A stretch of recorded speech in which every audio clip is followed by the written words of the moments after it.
গামছা পরা অবস্থায় মাজারে শুয়ে আছেন বিখ্যাত চলচ্চিত্র ও নাট্যাভিনেতা সমু চৌধুরী। নাট্যকার সমু চৌধুরীকে ময়মনসিংহ জেলার গফরগাঁও উপজেলার পাগলা থানা এলাকার একটি মাজারে গামছা পরা অবস্থায় দেখা গেছে। ইতোমধ্যে এমনই কিছু ছবি সামাজিক যোগাযোগ মাধ্যম ফেসবুকে ছড়িয়ে পড়েছে। 12 জুন দুপুরে গফরগাঁও উপজেলার পাগলা থানা এলাকার মুখী সাহা মিসকিন মাজারের পাশে গাব গাছের নিচে শুয়ে থাকতে দেখা যায় তাকে। স্থানীয় এক যুবক প্রথমে সমু চৌধুরীর ছবি তুলে ফেসবুকে পোস্ট করেন।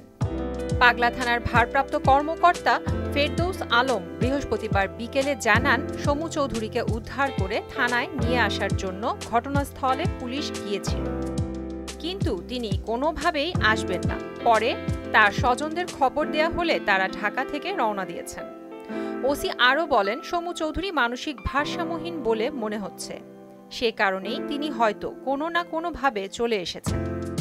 এদিকে সমু চৌধুরীকে এমন অবস্থায় দেখতে পেয়ে ভিড় জমান বিভিন্ন শ্রেণী পেশার মানুষ। বিকেল গড়িয়ে সন্ধ্যা হলে পুলিশের অনুরোধেও থানায় যাননি সমু চৌধুরী। সন্ধ্যার পর লোকজন আরও বাড়তে থাকে। এমতা অবস্থায় পুলিশের পাশাপাশি মাজার প্রাঙ্গণে সেনাবাহিনী অবস্থান নেয়। এ সময় সমু চৌধুরী সবার সঙ্গে বলতে থাকেন তিনি সুস্থ আছেন। সারা রাত মাজারে ধ্যানে ছিলেন।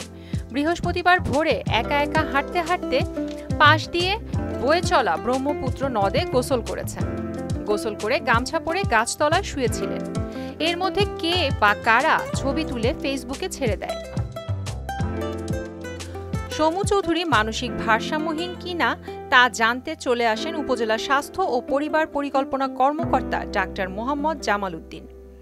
দিনব্যাপী আলোচনায় থাকা সমু চৌধুরীর বিষয়ে রাতে চিকিৎসক জানিয়ে দেন, জনপ্রিয় এই অভিনেতা শারীরিক ও মানসিকভাবে সুস্থ আছেন। 90 দশকে টেলিভিশন নাটকে দর্শক মাতিয়েছিলেন এই মঞ্চ অভিনেতা। মাঝে অভিনয় ছেড়ে গ্রামের বাড়ি যশোরে চলে গিয়েছিলেন। পরে শিল্পী ঐক্য জোটের মাধ্যমে আবারও অভিনয়ে ফিরে আসেন। প্রিয়াঙ্কা নিতু, মোহনা, ডিজিটাল।